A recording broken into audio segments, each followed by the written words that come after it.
முக்கிய வீரருக்கு ஸ்கெட்ச் போட்ட சிஎஸ்கே அணி இந்த ட்விஸ்ட்டை நம்ம யாருமே எதிர்பார்த்துருக்க மாட்டோம். அப்படியாப்பட்ட ஒரு ட்விஸ்ட்டை தான் இப்போ நமக்கு கொடுத்துருக்காங்க அப்படின்னு கூட சொல்லலாம்.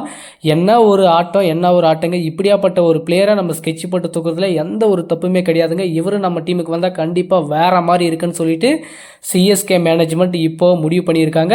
ஸோ மேஜர் லீக் கிரிக்கெட் இப்போ வந்து அமெரிக்காவில் நடந்துகிட்ருக்கு. இந்த டோர்னமெண்ட்டை ரொம்ப டீப்பாக வந்து எடுத்துகிட்டு போயிட்டுருக்காங்க. ஸோ ஐபிஎல் அளவுக்கு டெவலப்மெண்ட் பண்ணணும் அப்படின்னு சொல்லிட்டு அமெரிக்கா கிரிக்கெட்டில் ஃபுல் இன்வால்வோட இந்த விஷயத்தை வந்து பண்ணிகிட்டு இருக்காங்க.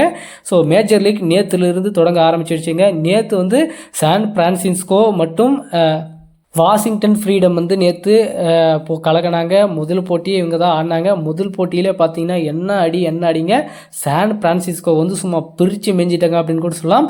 பேன் ஹாலன் பார்த்தீங்கன்னா நியூசிலாந்து பிளேயருங்க, என்ன ஒரு அடிங்க. ஐபிஎல் வரலாற்றில் யாருமே அடிக்காத ஒரு ஆட்டத்தை வந்து நேற்று அடிச்சிருக்காருங்க.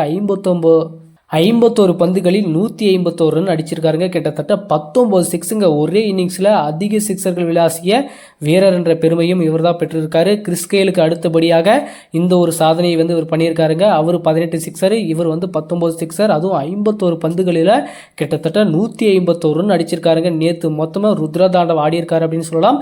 மொத்தம் மைதானத்தை சுற்றி நேற்று அடிச்சிருக்காருங்க. அவர் அடித்த அடியில் சும்மா அந்த அணியை வந்து வாஷிங்டன் ஃப்ரீடமே வந்து சும்மா நொறுங்கி போயிட்டாங்க அப்படின்னு கூட சொல்லலாம். அவங்களும் வந்து நல்லா கம்பேக் பண்ணுவாங்க அப்படின்னு எதிர்பார்த்தோம். அவர் அடித்த ஒவ்வொரு அடியும் சும்மா இடி மாதிரி இடிச்சிங்க. என்ன சிக்ஸுங்க, 19 சிக்ஸு எண்ணி பார்க்கும்போதே அப்படி இருக்குங்க. இந்த 19 சிக்ஸை 10 மேட்ச் ஆடினா கூட அடிக்க மாட்டாங்க. பட் இவர் ஒரே மேட்ச்சில் ஒரே ஆள் அடிச்சிருக்காரு அப்படின்னும் போது எந்த அளவுக்கு வெறி கொண்டு ஆடி இருப்பார் அப்படின்றது நமக்கு தெரியுது. ஸோ அந்தளவுக்கு ஒரு அற்புதமான ஆட்டத்தை ஆடி இருக்காரு. இவர் நியூசிலாண்டுக்காக T20 ஓப்பனிங்கில் களமிறங்கிட்டு இருக்காருங்க. அவ்வளோ ஒரு அற்புதமான ஸ்டார்ட்டை வந்து கொடுத்துட்ருக்காருங்க. அங்கேயே வந்து செம்மையாக ஆடி இருக்காருங்க. அந்த இன்டர்நேஷனல் T20 பார்த்தீங்கன்னா 137 ரன் அடிச்சிருக்காருங்க 61 பந்தில். ஸோ அங்கேயும் வந்து கலக்கிறாரு. அப்படி இருந்துமே இவருக்கு ஏன் ஐபிஎல் மாதிரி ஒரு T20 வந்து சான்ஸ் கிடைக்கல அப்படின்றது ஒரு மிகப்பெரிய ஒரு வருத்தமாக இருக்குது. பட் இப்போது இந்த மேஜர் லீக்கில் வந்து அவங்க ஆடிட்டு இருக்காரு இல்லையா, ஸோ அதை வந்து சிஎஸ்கேனி வாட்ச் பண்ணிட்டு இருக்காருங்க. ஸோ அதனால் அவருடைய ஆட்டத்தை வாட்ச் பண்ணிட்டு இருக்காங்க. அவர் எப்படி பர்ஃபார்மன்ஸ் பண்ணுறாரு, அவருடைய இன்டென்ட் எப்படி இருக்குது, அவருடைய சிக்ஸி எபிலிட்டி எப்படி இருக்குது, ஸோ இந்த கிரவுண்டில் மட்டும் இப்படி இருக்கா, வேறு ஏதாச்சும் இடத்துல வந்து அப்படி ஆடுறாரு அப்படின்றது முதற்கொண்டு எல்லாத்தையுமே இப்போ டீப்பாக டிஸ்கஸ் பண்ணிட்டு இருக்காங்க. ஸோ அவரை வந்து ஃபோக்கஸ் பண்ணி பார்த்துட்டு இருக்காங்க அப்படின்னு கூட சொல்லலாம். ஸ்கெட்ச் போட்டுட்டாங்க அப்படின்னு கூட சொல்லலாம். அடுத்து மினி ஆக்ஷன் வரப்போகுது. 2026 சீசனுக்கான மினி ஆக்ஷன் வரப்போகுது. அந்த மினி ஆக்ஷன் பார்த்தீங்கன்னா இந்த ஆண்டு இறுதியில் நவம்பர் டிசம்பரில் வந்து நடக்க போகுது. ஸோ அதுக்கு முன்னாடி சிஎஸ்கே எந்தெந்த பிளேயருக்கு நம்ம போகணும், எந்தெந்த பிளேயருக்கு வந்து பிளான் பண்ணணும் அப்படின்னு சொல்லிட்டு எல்லாம் டிஸ்கஸ் பண்ணியிருப்பாங்க. அந்த ஒரு டிஸ்கஷனில் அந்த ஸ்கெட்சில் பார்த்தீங்கன்னா இப்போ பேன் ஆலன் வந்து இப்போ வந்து மாட்டியிருக்காரு. நியூசிலாந்து பிளேயர், ஸோ ஒரு தரமான பிளேயர், ஒரு தரமான ஹிட்டர், கண்டிப்பாக சிஎஸ்கேவுக்கு ஒரு அற்புதமான பிளேயராக இருப்பார். நமக்கு தேவை அந்த இன்டென்ட், அந்த ஹிட்டிங் எபிலிட்டி, நல்லா அதிரடி ஆடக்கூடிய பிளேயர் வந்தால் 6 ஓவரில் 60-70 ரன் அடிக்கணும் அளவுக்கு ஒரு தரமான குவாலிட்டியான பிளேயராக இருக்கணும். ஸோ அதை தான் அவர் வந்து பண்ணிகிட்டு இருக்காருங்க. இந்த மேஜர் லீக்கில் கண்டிப்பாக இவர்கிட்ட இதை விட இன்னும் பெட்டரான இன்னிங்ஸ்லாம் வந்து நம்ம பார்க்க போகிறோம். இன்னும் அதிரடியான ஒரு ஆட்டத்தை இவர்கிட்ட இருந்து நமக்கு பார்க்கறதுக்கான சான்சஸ் அதிகமாக இருக்குது.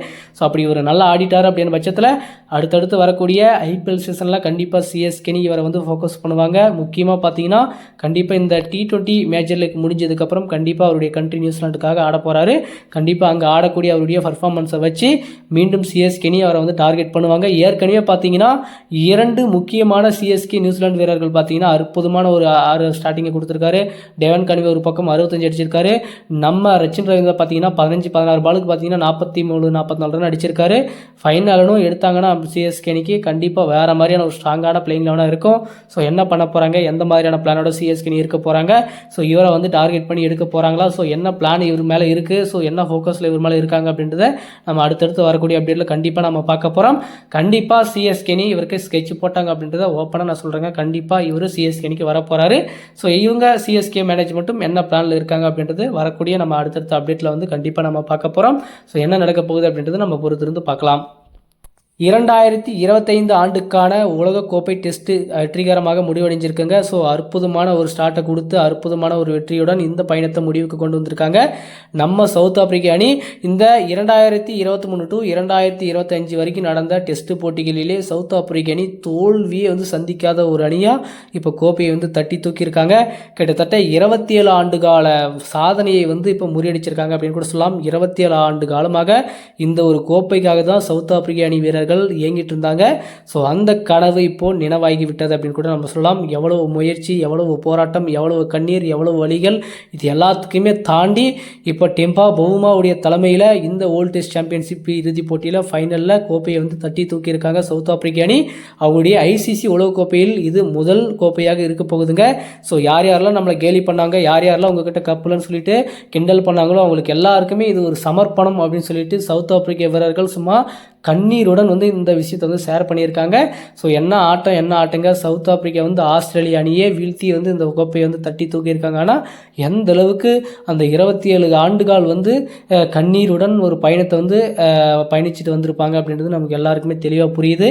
பட் இருந்தாலுமே இப்போது அது எல்லாத்துக்குமே முற்றுப்புள்ளி வச்சுருக்காங்க நம்ம சவுத் ஆப்பிரிக்க அணி. ஸோ ஏபி டிவிலியர்ஸ் இந்த மாதிரி முக்கியமான வீரர்கள் எல்லாருமே இருந்துமே சவுத் ஆப்பிரிக்க அணியால் எந்த ஒரு T20 ஆகட்டும், ஓடிஐ வேர்ல்டு கப் ஆகட்டும், டெஸ்ட் சாம்பியன்ஷிப் ஆகட்டும் எதுவுமே அடிக்க முடியாமல் ஒரு சூழ்நிலையில் சவுத் ஆப்பிரிக்க அணி இருந்துச்சு.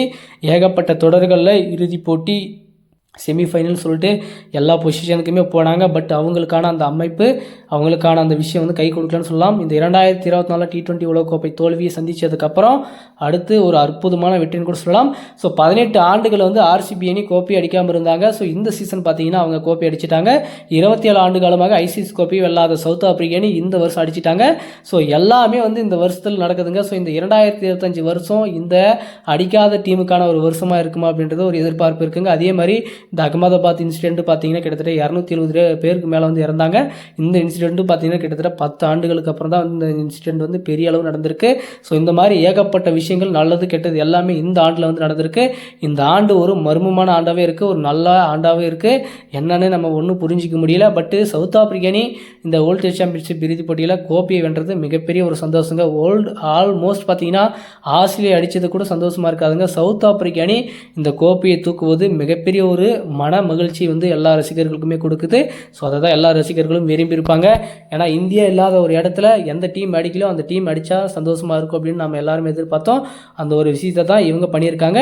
ஆர்சிபி அடிக்கும் போதும் இந்த ஒரு மனநிலைமையில் தான் இருந்தோம். ஆர்சிபி அடித்தா நல்லாயிருக்கும், அப்படின்னா பஞ்சாப் அடித்தா நல்லாயிருக்கும் அப்படின்னு சொல்லிட்டு. ஏன்னா 2 டீமுமே 18 வருஷமாக போராடிட்டு தான் இருக்காங்க.